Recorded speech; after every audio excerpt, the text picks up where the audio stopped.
बाद पुलिस मुंब्रा में जिस तरीके से एक ऑनलाइन गेम के जरिए से धर्मांतर का सामने नजर आ रहा है, क्या कहना उसके बारे में? जिस तरीके से मैं वही सवाल गाजियाबाद के उस अधिकारी से पूछना चाहता हूं कि आप बहुत होशियार हो, आप बहुत अच्छी तलाश करते हो, लेकिन पेपर पे बताओ 400 नाम जिन्होंने धर्मांतरण किया है।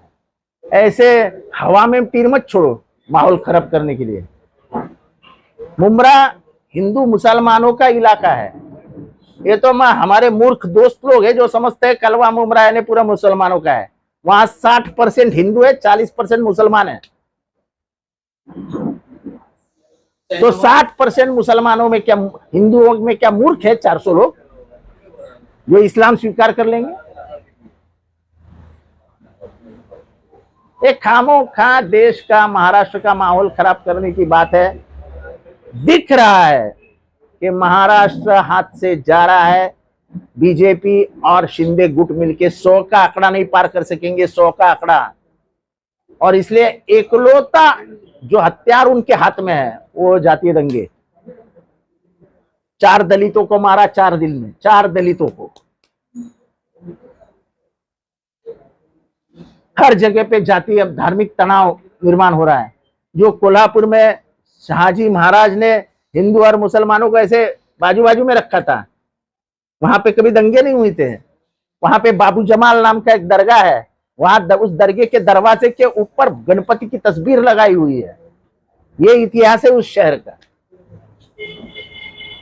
गाजियाबाद के सब इंस्पेक्टर ने ऐसा कहा है कि हम यहाँ पे जांच के लिए आए, लेकिन जो 400 का आंकड़ा जो सामने आ रहा है उसकी हमको जानकारी नहीं है। सब इंस्पेक्टर ने इस तरह का बयान दिया कल। देखो ऐसा है, तुमने बवाल तो कर दिया कि नहीं, तो तुमको इस शहर की एक तो माफी मांगनी होगी, नहीं तो सच्चाई का कथन प्रेस में आके करना होगा। क्यों खामों का उस लोगों को बदनाम करते हैं? वो जब कॉलेज में जाते हैं, वो जब ट्रेन में घूमते हैं, लोगों का देखने का नजरिया बदल जाता है। ये हिंदू मुसलमान का सवाल नहीं है, सवाल इस देश की एकता और अखंडता का है। तुम क्या बात कर रहे हो? देश तोड़ने की बात कर रहे हो तुम? यहां के सीपी को प्रेस कॉन्फ्रेंस लेनी पड़ेगी और सच्चाई बतानी पड़ेगी पूरे भारत को और महाराष्ट्र को कि सच्चाई क्या है मुंब्रा में। और मैं कोई आम आदमी करके नहीं बोल रहा हूं, उस शहर का मैं विधायक हूं। हर आदमी को मुझे जवाब देना पड़ेगा। अगर कोई आदमी उठ के खड़ा होता है और पूछता है कि साहब बताइए या कहां हुआ, क्या हुआ, मैं क्या जवाब दूंगा? मुझे इस बात का सवाल पूरे महाराष्ट्र को चाहिए कि क्या हुआ था। तो गाजियाबाद पुलिस ऐसा कह रही है कि गुजरात से कॉल आया था हमको। वो हमको कुछ लेना देना नहीं। तुमको गुजरात से कॉल आया था या जॉर्जिया से कॉल आया था, हमको क्या करना है? आपके एक वरिष्ठ अधिकारी ने कह दिया कि 400 धर्मांतरण हुई है। बताइए सच्चाई क्या है? हम तो सच्चाई की मांग कर रहे हैं। अगर 400 धर्मांतरण हुए हैं तो मैं मान लूंगा कि मैं मुंब्रा के में कुछ काम नहीं किया, मैं लोगों को बदल नहीं सका। अगर 400 लोग हैं तो मैं कहता हूं मैं जिंदगी में राजनीति नहीं करूंगा। मैं जिंदगी में राजनीति नहीं करूंगा। मैं आज मेरा इस्तीफा आपके हाथ में देके रखता हूं, सभी के हाथ में देके रखता हूं कि अगर 400 का आंकड़ा पार किया धर्मांतरण का, तो मेरा इस्तीफा आप जाके गवर्नर को और अध्यक्ष को देके आइए। मैं पवार साहब के हाथ में भी नहीं दूंगा, मैं आपके हाथ में दे दूंगा। इतना बड़ा बयान करके तुम महाराष्ट्र और किसी शहर को बदनाम नहीं कर सकते। आज वहां पे 5 लाख स्क्वायर फीट का काम चालू है। कल लोगों ने खरीदना बंद कर दिया तो उधर की इकोनॉमिक अवस्था क्या होगी? बिना समझे बुझे खाली सिर्फ धर्म के नाम पे झगड़े लगा के चुनावी वोट कैसे गिरेंगे? यही अगर तुम्हारी दृष्टि है तो भारत टूटने से बच नहीं सकता। लेकिन सच्चाई ये है कि शहनवाज के घर पे उसकी मां ने कबूल दी कि मेरे बेटे से गलती हुई है और शहनवाज पिछले 6 दिनों से फरार है। तो गलती हुई है तो क्या गलती हुई उसको क्या मां को मालूम है?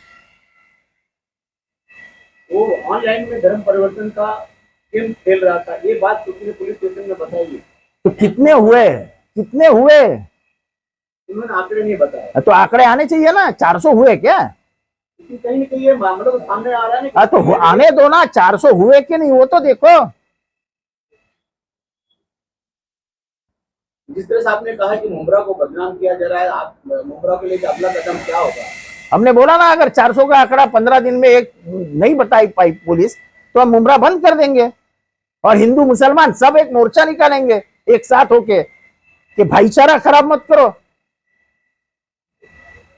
ये इतिहास 600 साल पुराना है मुमरा का, कि कौसा इस गांव में 600 साल से हिंदू मुसलमान एक करके रहे हैं।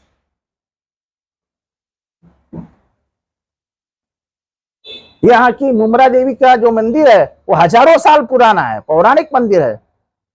कौसा की जो मस्जिद है उसका इतिहास 600 साल पुराना है। उस मस्जिद में गांधी जी आके बैठ के उन्होंने मुमरा कौसा की मीटिंग ली थी स्वतंत्रता के युद्ध में। आपके अनुसार लव जिहाद के बाद अब धर्म परिवर्तन का मामला उठा के राजनीति की जाएगा? ऐसा है कि सियासत में सिर्फ अगर चुनाव जीतना यही तुम्हारा मकसद है तो फिर एक बार आग ही लगा दो ना पूरे देश को, ना बाज बजेगी ना बांसुरी।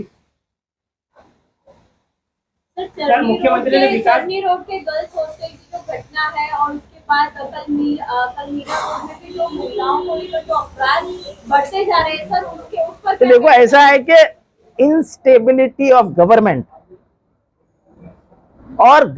और पुलिस का राजनीतिकरण और राजनीति में उनका इस्तेमाल, इसके वजह से पुलिस नाकाम हो रही है। पुलिस को टारगेट दिया गया है कि तुम जितेंद्र आव्हाड के पीछे लोगो, उसकी प्रॉपर्टी किधर है, वो प्रॉपर्टी में क्या है, क्या हुआ है, उसके बाप ने कहा ली है। 4-4 पुलिस ऑफिसर्स मीटिंग करते हैं, वरिष्ठ पुलिस ऑफिसर मीटिंग करते हैं। अरे भाई, हमने कोई चोरी नहीं की है, मेरा बाप कोई चोर नहीं था। मेरा बाप 22 साल रेलवे स्टेशन पे सोया था, तब उसने जिंदगी के ये दिन देखे हैं। 22 साल रेलवे स्टेशन पे सोया था। अब उसके प्रॉपर्टी जांच करोगे आप? सर, मुख्यमंत्री ने कल दीवा शहर का दौरा किया। उस दौरान ने ऐसा कहा कि जब मैं दीवा आया था तो मुझे बोट से आना पड़ा था। आज जिस तरीके से रस्तों का काम हुआ है, कहीं ना कहीं नहीं, अच्छा है 32 साल के बाद उनको दीवा की तो याद आई। 32 साल के बाद उनको दीवा की तो याद आई। अरे इतना ही काम अच्छा करते तो वागले स्टेट सुधार देते ना। जाओ ना वागले स्टेट में अंदर, आप तो वागले स्टेट में रहते हैं ना, तो आपको तो ज्यादा पता ही है सच्चाई क्या है। आप क्या है, आप पत्रकार सच्चाई से मुकर जाते हो। एक जमाना था जब पत्रकार सामने बोलते थे ये गलत हुआ है, आप डरते हो। क्या है हालत आपके वागले स्टेट में, बताइए सच। रखिए कुरान का नाम लेके बताइए क्या है, चलो बताइए। जिस तरीके से शॉर्ट सर्किट से उसके मामले में क्या करेंगे? पब्लिक को काफी परेशानी उठानी पड़ी। सर, एक शॉर्ट सर्किट लगी है। मैन रोड पे स्टेट बनाया था, उस मामले में वो तो क्या, वो तो चलते रहता है। अभी उसके मामले में क्या बोलूं। ऐसा है 10 बजे पुलिस हम अगर प्रोग्राम करते 10 बजे आके बंद कर देती है और मुख्यमंत्री 11 बजे तक भाषण करता है, कोई केस नहीं होती, वो ब्लॉक है। वो कोई केस नहीं होती। तो यहाँ का पुलिस प्रशासन, यहाँ के न्याय की पुस्तिका सब बदल दी गई है ना। थाना के लिए अलग न्याय है। अब हो सकता है कि ऐसे ही दिन रहेंगे तो थाना के लिए शिवसेना के नेता एक अलग संविधान लिखेंगे, एक बाबा साहब अम्बेडकर पैदा करेंगे थाना में और थाना के लिए अलग संविधान बनाएंगे। असं आहे की जर 400 माणसं धर्मांतरण करून जर हिंदू धर्मात सोडून मुस्लिम धर्मात गेले असतील तर ह्या ठिकाणी सर्वधर्म समभाव, ह्या ठिकाणचा धर्मनिरपेक्षता ही ठेवण्यात मी कमी पडलो, या लोकांना शिक्षण देण्यात मी कमी पडलो, या लोकांमध्ये विश्वास देण्यात मी कमी पडलो। आणि जर मी एवढं सगळं काम केलं असताना, एवढी सगळी सुधारणा कळवा मुंबऱ्यात केलत असताना जर असं करणार असतील तर त्या शहरात मी राहून काय उपयोग आहे?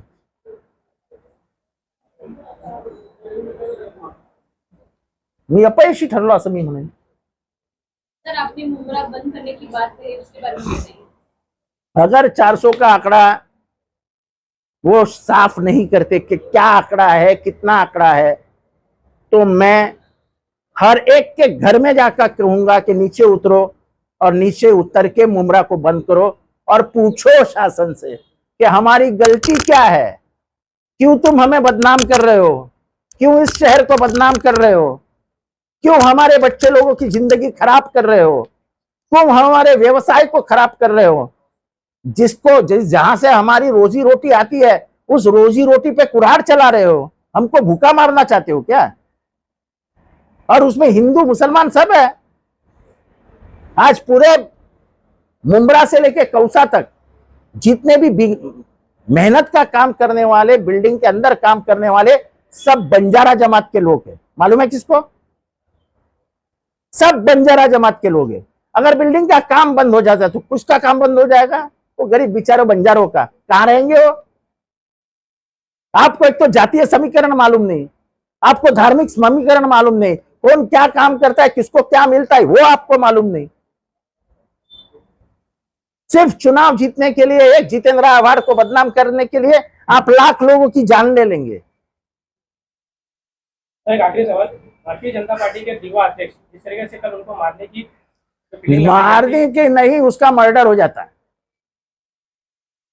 रोहिदास मुंडे का कल मर्डर हो जाता,